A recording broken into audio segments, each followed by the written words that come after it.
नगरपालिका निवडणुकीतल्या असमाधानकारक कामगिरीमुळे शिवसेना पक्षप्रमुख उद्धव ठाकरे यांनी मातोश्रीवर बैठकीमध्ये मंत्र्यांवर नाराजी व्यक्त केली।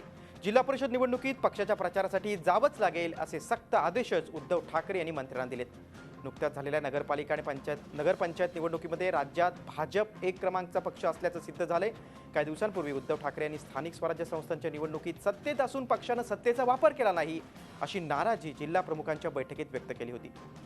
शिवसेनेला भाजपच्या तुलनेत कमी जागा मिळाल्यामुळे उद्धव ठाकरे पक्षातल्या मंत्र्यांच्या कामगिरीवर नाराज आहेत। त्यामुळे आता शिवसेनेनं झेडपीच्या निवडणुकीवर लक्ष केंद्रित केलंय।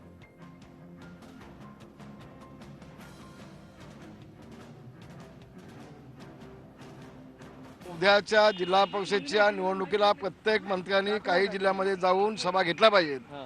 नगरपालिकेच्या निवडणुकीमध्ये कोणी मंत्री ग्रामीण भागामध्ये जिल्ह्यामध्ये गेले नाहीत, कुठे सभा घेतल्या नाहीत, त्याची नाराजी व्यक्त केली आणि जिल्हा परिषदेच्या निवडणुकीमध्ये सगळ्या मंत्र्यांनी जायलाच हवं असे सक्त वार्निंग दिले। झी 24 तास रहा एक पाऊल पुढे।